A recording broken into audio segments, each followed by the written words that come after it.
이제 누가 속나 싶지만 대출 사기는 갈수록 대담하고 교묘해지고 있습니다. 기존 대출을 싼 이자로 바꿔주겠다며 직접 만나 현금을 챙기는 사례가 급증하고 있는데요. 금융기관은 어떤 경우에도 먼저 대출을 안내하지 않는 만큼 주의가 필요합니다. 임지희 기자입니다. 지난달 SBI 저축은행에서 급전 대출을 알아보던 40대 정 씨는 솔깃한 연락을 받았습니다. 자신이 기업은행 직원이라며 2%대 저금리로 대환 대출을 해주겠다는 겁니다. 그러면서 대출 신청에 필수라며 휴대폰에 파일 설치를 요구했습니다. 카톡으로 보내주면서 이 파일을 깔고 대출 신청을 거기서 하라고. 상환을 해야 되는데 가상계좌를 받아야 되니까 번호를 오면은 거기에다가 입금을 하면 된다고 처음엔 그랬는데 가상계좌가 계속 안 오는 거죠. 기다리던 가상계좌가 오지 않자 이번에는 금융감독원에 연락하라고 권했습니다. 금감원은 곧바로 저축은행 직원을 집 앞으로 보낼 테니 상환금을 직접 건네라고 안내합니다. 현금으로 상환을 하라고 하는데 이게 맞는 거냐 했더니 특수한 경우엔 그럴 수가 있다.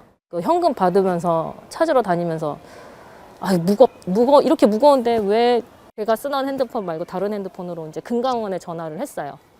했더니 그 전에는 없던 ALS 멘트가 나오면서 내가 속았구나. 알고 보니 금감원과 은행 모두를 사칭해 돈만 가로채려는 대출 사기였던 겁니다. 깔았던 파일은 전화 가로채기 앱으로 이때부터 모든 전화가 사기범과 연결됐습니다. 일반 대출 상품 관련하여 문자나 전화로 영업을 하지 않습니다. 최근 은행연합회 홈페이지에 실제 은행이 사용하는 번호를 손쉽게 확인 가능한 은행 전화번호 진위 확인 서비스가 오픈되었으니 수신된 전화번호를 꼭 확인하십시오. 지난해 카카오톡 등 메신저 피싱 피해 규모는 991억 원으로 1년 만에 166% 급증했습니다. 하루 평균 100명 가까운 사람들이 당하고 피해 규모도 20억 원에 달합니다. 특히 코로나 상황인데도 직접 만나 돈을 받는 대면 편취형 수법이 5배 늘었습니다. 송금이나 이체를 거치지 않아 규제나 피해 구제가 쉽지 않은 점을 노린 겁니다. 계좌를 정지를 시키고 나서 이제 피해금을 환급하는 업무가 이제 저희 법상 금감원의 업무거든요. 대면 편취형 같은 경우는 일단 돈을 받아서 이제 가져가 버린 거기 때문에 피해금 환급이 어려워서. 의심되는 파일은 누르지 말고 은행 공식 번호로 전화하거나 직접 방문해 진위를 파악하는 게 가장 확실한 예방법입니다.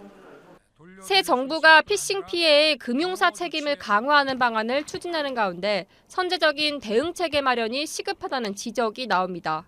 머니투데이 방송 임지희입니다.